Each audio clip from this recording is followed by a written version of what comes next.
We begin in Haiti. A 72-hour state of emergency has been declared in Port-au-Prince and surrounds after armed gangs carried out 2 serious jailbreaks. The BBC has been told the vast majority of inmates held the capital's main prison have escaped, some 4,000 men. Gangs who now control much of Port-au-Prince broke into the jail in the early hours of Sunday. At least 12 people have been killed in the unrest. This latest upsurge in violence began on Thursday when the country's Prime Minister Ariel Henry travelled to Nairobi to discuss sending a Kenyan-led multinational security force to Haiti. Hello, family. Welcome back to another episode of Journey to Harmony. I'm your host, Richard Harmon.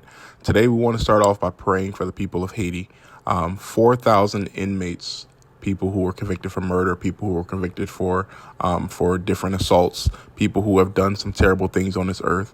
They have been released. They have been broken out of prison, and they are out on the loose in the nation of Haiti. As we know, Haiti is a short distance. I think it's an hour and a half flight from America. We've always seen destabilization in places like the Middle East, in places like southern South America, whether it's Venezuela or other places like that. But this is the first time that something so close to the United States has happened. And with the U.S. southern border being so wide open, I think this is a serious threat right now to the U.S. In and of itself. People who are watching this, people who are in the nation of Haiti. Right now, people are afraid right now. There's been a 72-hour state of emergency has been put in place. And right now the forces, the gangs are looking to take over the airport. So they're looking to come in and go out. I'm going to play a little video here. Watch a little bit of this. Come back and talk about it just after that. If it's your first time joining, please hit that like button. Consider subscribing to the channel. Here we go. For more, I spoke to Harold Isaac, who's a freelance journalist who's in Port-au-Prince. Now we have entered a state of emergency along with a curfew, and this is the answer of the government to the latest developments in the last few hours, where the security situation has seriously degraded here in the capital, Port-au-Prince. Just describe what it's like. Well, for the most part, everybody here are expecting to have a disrupted week as over 4,000 inmates have fled the 2 detention centers here in Port-au-Prince and creating a real security crisis, aggravating what was already a challenging time to be in the city. So it's really a lot of questions with very little answers at this point. Some inmates, we heard, chose not to leave the prisons. They actually felt safer to stay.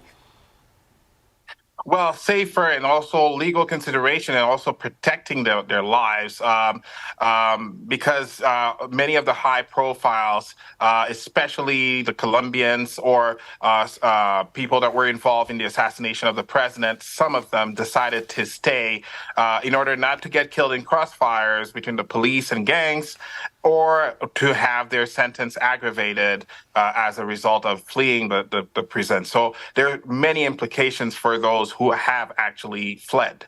Now, all right, family, perfect. So there's 2 things I wanted to touch on here. So first of all, the United States has enjoyed a very peaceful environment for the most part. You have Canada to the north and Mexico for the most part, who has, never really stood up and to fight the U.S. for the most part. So they've kept a peace around them. This stability now leads openings for those who are in the Middle East, those who are around the world, to find an opportunity to have striking distance to the U.S. The reports are out that these gangs are looking to seize the airport. Once the airports are seized, they're able to control who comes in and who goes out.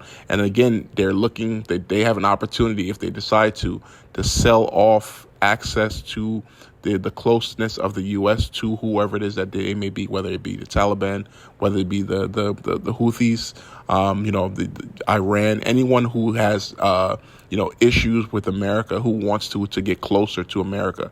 In time past, you've had issues trying to get so close, but now all of a sudden, between the southern border being wide open and this particular nation, which is an hour and a half flight from Miami, from Florida, these are opportunities now that those who are bad threat agents can now take advantage of and to capitalize upon. More than ever right now, the nation is in need of strong leadership and that is not exactly what is being portrayed from our government at this particular moment.